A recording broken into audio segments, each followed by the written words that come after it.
Le Christ est ressuscité. Chers amis, bonjour. Nous continuons notre série sur le mystère d'Israël. Saint Paul nous dit dans la lettre aux Romains au chapitre 11 que Dieu n'a pas rejeté son peuple Israël, mais il le sauvera. Lisons au verset 32. Dieu a enfermé tous les hommes dans la désobéissance pour faire à tous miséricorde. En fait, nous faisons l'expérience de la miséricorde de Dieu lorsque nous accueillons Jésus-Christ dans notre vie, lorsque nous reconnaissons que Jésus est mort pour nous et nous reconnaissons qu'il s'est offert en sacrifice d'expiation pour nos péchés. Nous reconnaissons qu'il s'est substitué à nous en mourant sur la croix parce que c'est nous qui étions condamnés à mort et Jésus est mort pour nous. Et c'est en accueillant Jésus dans notre vie, en accueillant le Sauveur, que le Sauveur vient faire sa demeure en nous et qu'il nous fait passer de la mort à la vie, des ténèbres à la lumière. Et c'est là que nous faisons l'expérience de la miséricorde de Dieu, qui ne nous traite pas selon nos péchés, mais selon sa miséricorde, selon sa bonté.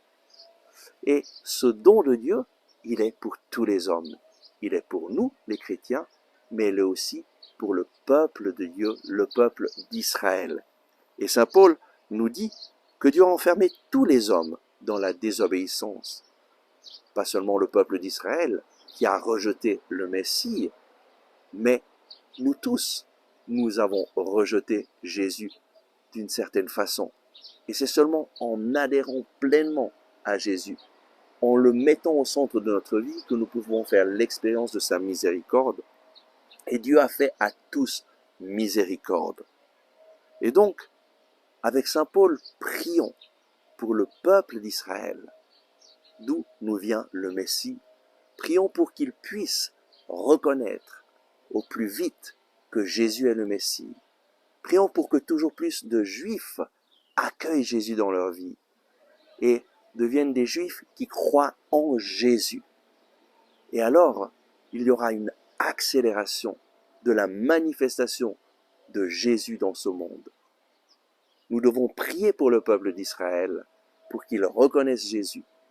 Et en priant pour le peuple d'Israël, nous prions pour le bien de toute l'humanité.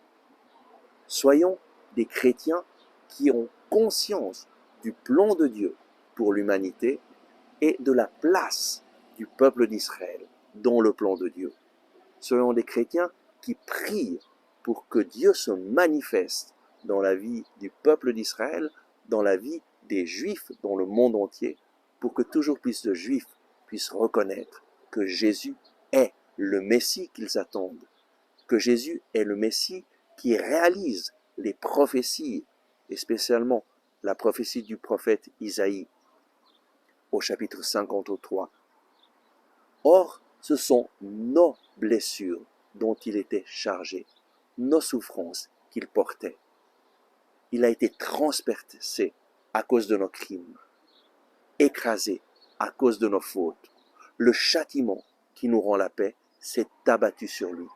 Dans ses blessures, nous trouvons la guérison.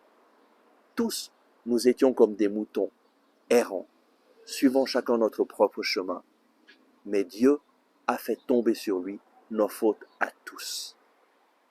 Oui, Seigneur Jésus, nous reconnaissons que toi, tu es le Messie qui a réalisé cette prophétie. Tu t'es offert en sacrifice d'expiation pour nos péchés. Nous t'accueillons dans notre vie et nous te demandons, manifeste-toi à ton peuple Israël pour qu'il puisse te connaître, t'aimer et t'accueillir dans leur vie.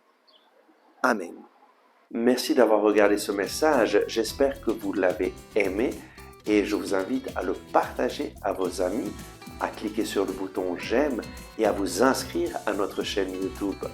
Ensemble avec ma communauté, nous prions pour vous et pour votre famille. À demain!